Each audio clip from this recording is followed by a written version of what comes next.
बच्चों इसमें देखते हैं आज some basic concept of chemistry कुछ बेसिक कॉन्सेप्ट की बात करेंगे। बच्चों यहाँ से जैसे पहला हमारा इंट्रोडक्शन दिया गया है। इंट्रोडक्शन में क्या है, प्रिपरेशन करना हमको properties, structure and reaction material, substance को क्या क्या कहा जाता है उसकी बात हम यहाँ पर करेंगे। बच्चों यहाँ पर जैसे दिया गया है ये इंट्रोडक्शन में जैसे है ये बच्चों introduction, preparation, properties, structure and reaction materials, substance is called chemistry. Chemistry क्या को क्या कहा जाता है बच्चों? प्रिपरेशन किया जाए, प्रॉपर्टीज, स्ट्रक्चर और reaction of material, substance is called chemistry. उसका इम्पॉर्टेंस, जो केमिस्ट्री का इम्पॉर्टेंस क्या आता है बच्चों? Principle of chemistry are applicable diverse area, बहुत बड़े एरिया में होता है। लाइक फर्टिलाइजर्स में लगता है, एल्कलीज बनाते, एसिड बनाते, साल्ट बनाते, ड्रग्स बनाते, सोप, पीटीसी, यानी बहुत ज़्यादा क्षेत्रों में हम इस केमिस्ट्री के द्वारा प्रयोग में लाते हैं। नेचर ऑफ मैटर आता है बच्चों।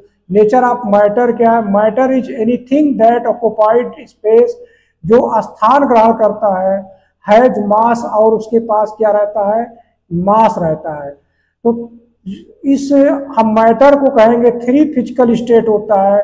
नंबर 1 जैसे बच्चों सॉलिड होता है, फिर लिक्विड होता है, फिर गैस होता है। तो मैटर में 3 फिजिकल स्टेट्स इसके प्राप्त होते हैं। यहाँ तक क्लियर हो रही बात बच्चों? आगे बढ़ते हैं। जैसे यहाँ पर लिखा गया है 3 स्टेट मैटर में, 3 state matter of are interconvertible by changing. कहाँ से चेंज होगा बच्चों? Changing in condition of temperature, यानी उसके टेम्परेचर में बदलाव हो और प्रेशर में बदलाव हो। किसमें परिवर्तन हो? टेम्परेचर अथवा प्रेशर किसी में परिवर्तन करेंगे तब वो बदलता चला जाएगा। जैसे यहाँ पर हम देख रहे हैं बच्चों, यहाँ पर सॉलिड को अगर हम हीट देते हैं, सॉलिड को जब हम हीट करेंगे तो किसमें बदल सकता है? लिक्विड में बदल जाएगा। फिर लिक्विड को हीट में करेंगे तो गैस में बदल जाएगा। जैसे एग्जांपल्स की बात करेंगे आइस को जब हम हीट में देंगे तब वो क्या बदल जाएगा बच्चों? लिक्विड में बदल जाएगा। और लिक्विड को जब हीट देंगे तो किसमें बदल जाएगा? गैस में। उसी तरह गैस को जब कूल करेंगे तो हमारा लिक्विड में आएगा, लिक्विड को जब कूल करेंगे तो हमारा सॉलिड में, यानी आइस बर्फ बन जाएगा। तो यहाँ पर हमने देखा कि मैटर का जो फिजिकल क्वांटिटी है वो किससे कन्वर्टेबल है? चेंजिंग ऑफ कंडीशन, टेम्परेचर पर है और प्रेशर पर है। इन 2 कंडीशनों से बदला जा सकता है। आगे बच्चों हम लोग पढ़ेंगे डाल्टन्स एटॉमिक थ्योरी क्या थी। डाल्टन एटॉमिक थ्योरी क्या कहते हैं कि matter consist in divisible atom होते हैं।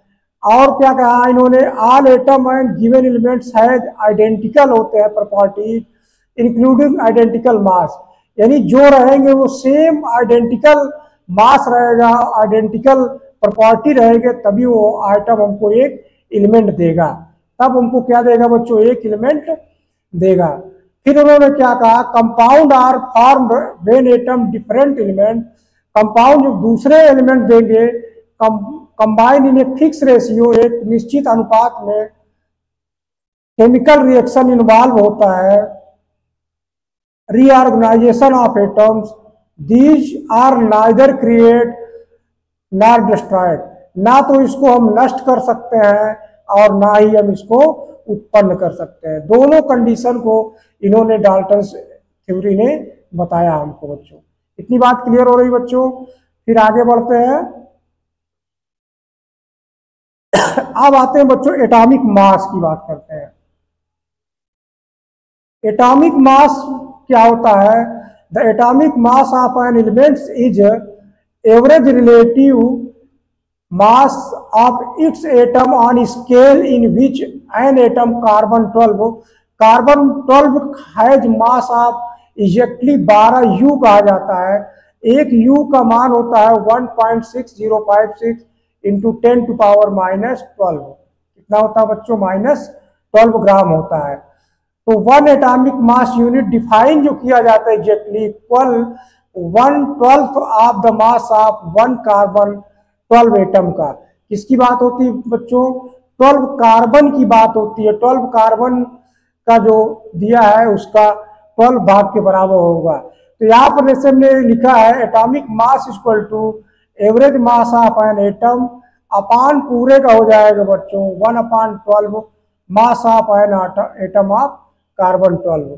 तो यहाँ से हम एटॉमिक मास की बात समझ जाएंगे बच्चों, कैसे गणना किया जाता है। एक कार्बन के मास का 1/12 करेंगे तब प्राप्त होगा।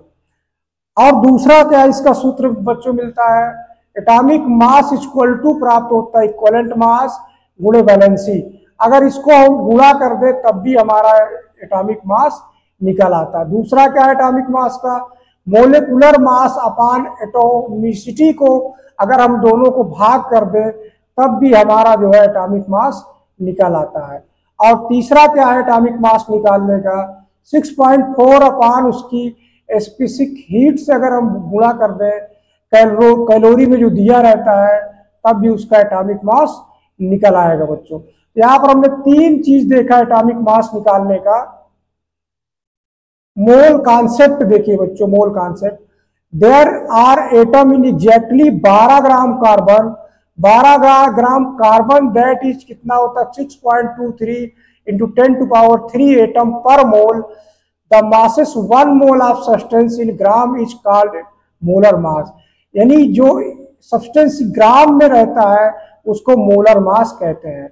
यानी 1 मोल को कहा जाता है 6.03 इंटू 10⁻23 पार्टिकल्स, और ये बराबर रहेगा एटॉमिक मास। इसी को हम लोग मोलर मास भी कहेंगे बच्चों। इसको हम 22.4 लीटर ऑफ गैस STPP पर भी लिख सकते हैं। यानी तीनों कंडीशन यहाँ पर प्राप्त हो जाएगी। यहाँ तक बच्चों बात समझ में आ रही है। अब हम न्यूमेरिकल्स की बात करेंगे बच्चों, ज्यादा इसमें टाइम नहीं बेकार करेंगे बच्चों, न्यूमेरिकल्स की बात करेंगे। अब इसमें देखिए बच्चों लिखा how much mass of silver nitrate will react with 5.8 gram sodium chloride. तो यहाँ पर जो है पहले इक्वेशन बना लीजिए बच्चों। इक्वेशन जब आप बनाएंगे इक्वेशन हमारा क्या बनेगा, AgNO3 प्लस क्या बनेगा और क्या क्या है बच्चों, सोडियम क्लोराइड NaCl, और क्या प्राप्त होगा बनाने के बाद हमारा हो जाएगा NaNO3 और प्लस हो जाएगा बच्चों AgCl। क्लियर हो गया बच्चों। देखिए समीकरण इक्वेशन हमारा सही है, सिल्वर नाइट्रेट, सोडियम क्लोराइड और NaNO3 और AgCl। देखो क्या क्या कहा है, silver nitrate will react with 5.8 gram sodium chloride और प्रोड्यूस जो होता है बच्चों सिल्वर क्लोराइड प्रोड्यूस होता है और सोडियम नाइट्रेट जो है प्रोड्यूस होता है। तो हमने सबको बना लिया है। अब लिखते हैं इसमें how much mass silver nitrate, इसको हम मान लेते हैं बच्चों x ग्राम। कितना मानते हैं बच्चों, x ग्राम मानते हैं, इसको हम x ग्राम मानते हैं। और सिल्वर नाइट इसमें की दिया सोडियम क्लोराइड का दिया है 5.85 इतना दिया है, और इधर दिया है सोडियम नाइट्रेट का कितना दिया बच्चों, सोडियम नाइट्रेट का दिया है 8 है बच्चों 8.5 ग्राम, और सिल्वर क्लोराइड का है 14.35। अब जैसे हमने पढ़ा है बच्चों कि इधर का पूरा योग करें और उधर के योग के बराबर होना चाहिए, तो हम लिखेंगे x प्लस 5.85 इक्वल टू ये हो जाएगा 8.5 प्लस हो जाएगा ये 14.35। अब इसको जोड़ लीजिए बच्चों, तो जोड़ेंगे तो कितना हो जाएगा, ये हो गया 5 और ये 5 3 8 हो जाएगा बच्चों पॉइंट, और ये हो जाएगा 22.85। और x जब हम यहाँ लिखेंगे बच्चों तो ये माइनस में हो जाएगा, यानी हम घटाएं कितना 5.85 हम यहाँ से घटा देंगे माइनस में, तो कितना बचेगा बच्चों 0 हो गया 0 हो गया। अब यहाँ पर बचेगा 17 बचेगा, 17 ग्राम बच्चों यहाँ पर किसकी मात्रा हमको आवश्यकता पड़ेगी, AgNO3 की बच्चों हमको 17 ग्राम की आवश्यकता पड़ेगी। एग्जैक्ट आंसर क्या मिलेगा बच्चों, 17 ग्राम हमारा जो है प्राप्त हो जाएगा। इतनी बात समझ में आ रही बच्चों, किसी कोई संदेह नहीं है। तो इस तरह के सवाल लगाने में हमको इक्वेशन आना चाहिए, इक्वेशन नहीं बना पाएंगे सवाल नहीं निकल पाएगा। अब इसकी बात करते हैं बच्चों, What was the hydrochloride acid is needed to decompose 50 gram limestone। तो अब इसका भी हमको पहले जो है समीकरण बनाना पड़ेगा, इक्वेशन क्या होता है लाइमस्टोन का। तो कैल्शियम कार्बोनेट लिखेंगे प्लस हाइड्रोक्लोराइड एसिड की बात कर रहा है, HCl इक्वल टू क्या क्या बनेगा बच्चों, इधर बनेगा CaCl2 और प्लस बन जाएगा H2O और प्लस CO2। अब बैलेंस करेंगे बच्चों, देखिए यहाँ 2 है, यहाँ हम 2 से गुणा कर दे रहे हैं तो बैलेंस हो गया। देखिए 2 हाइड्रोजन क्लोरीन 2 ऑक्सीजन 3 पूरा बैलेंस हो गया है। अब देखिए इसमें कह रहा है कि 50 ग्राम लाइम सोडा जो है, तो यहाँ पर हम इसका अगर पूरा लिखेंगे इसका तो टोटल जब इसको करेंगे बच्चों तो इसका टोटल आएगा 100 ग्राम आएगा, और इसका लिखेंगे तो 35 ये हो जाएगा, एक ये हो जाएगा, यानी 2 गुणे 36.5 हो जाएगा। क्लियर हुआ। इसको अगर हल कर लेंगे तो हो जाएगा 72 ग्राम। तो इस रिएक्शन में बच्चों हमको क्या प्राप्त हो रहा है कि हम कहेंगे कि यहाँ पर 100 gram CaCO3 100 gram CaCO3 required equal to 73, यहाँ पर 73 ग्राम कर लेना बच्चों, 73 ग्राम हो जाएगा HCl। हमको निकालना कितने का है बच्चों, 50 ग्राम का, तो लिखेंगे 50 ग्राम का हो जाएगा इक्वल टू 73/100 गुणे 100। अब इसको काट लेंगे, 50 यहाँ करेंगे, 50 दुनिया कट जाएगा, इसको आधा कर देंगे, 2 3 6 और आ जाएगा 2 6 12, यानी 36.5 ग्राम हमको मिलेगा HCl। तो कितना हाइड्रोक्लोराइड की नीडेड होगी, 36.5 हमको जो है हाइड्रोक्लोरिक की उपस्थिति होगी। तो सवाल एकदम से इजी है बच्चों, केवल समझने की बात है कैसे लगाएंगे। यहाँ पर देखिए कैल्शियम कार्बोनेट HCl, तो यहाँ पर प्रश्न क्या, what was the mass of hydrochloric acid needed to decompose 50 gram limestone. यानी 100 ग्राम लाइमस्टोन जब हम जलाते हैं, डिकम्पोज करते हैं, तब HCl 73 ग्राम लगता है। जब 50 ग्राम लगाएंगे बच्चों तो इसका हाफ हो जाएगा। यहां तक समझ में आ रही बच्चों। आगे देखिए, what was the mass sodium chloride would be decompose 9.8 sulphuric acid if 12 gram sodium bisulphate और 7.7 gram hydrogen chloride were produced in reaction. तो पहले रिएक्शन लिखिए बच्चों, रिएक्शन क्या हो जाएगा, इसका हम रिएक्शन लिखेंगे बच्चों। तो हम लिखेंगे यहाँ रिएक्शन में NaCl प्लस लिखेंगे H2SO4, और रिएक्शन में क्या प्राप्त हो जाएगा बच्चों, इसका बनेगा NaHSO4 और हो जाएगा प्लस HCl। इतना रिएक्शन बनेगा। अब जो जो वैल्यू दिया उसको लिखिए।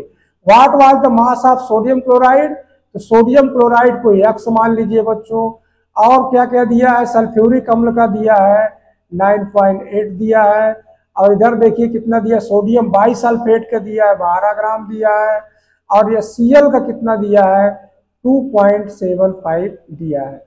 इसको भी इसी तरह करेंगे बच्चों, तो लिखेंगे X प्लस 9.8 इक्वल टू हो जाएगा, अब इसको 12 से हम जोड़ लेंगे तो इधर हो जाएगा 14.74, इतना प्राप्त हो जाएगा। तो X की वैल्यू जब निकालेंगे बच्चों तो ये 14.75 से हमारा घट जाएगा, 9.8 घट जाएगा तो कितना बचेगा, 5 बचा, और यहाँ पर 9 आ गया, और यहाँ पर 4 बचेगा, यानी 4.95 बचेगा। 4.95 यहाँ पर मिल रहा है बच्चों। यहाँ पर 7.5 है कि 8 है, यहाँ पर देख लीजिएगा संख्या कितना कितना दिया गया है। 9.8 है, 12 ग्राम है, सब कुछ सही है। तो हमारा जो आएगा सोडियम का 4.9 तो 4.98, यहाँ पर प्रिंटिंग से गलती होगा, यहाँ पर 5 होगा बच्चों। ये वाला एग्जैक्ट हमारा उत्तर सही हो जाएगा। क्लियर हो रही बात बच्चों? तो इस तरह हम सवालों को लगा लेंगे।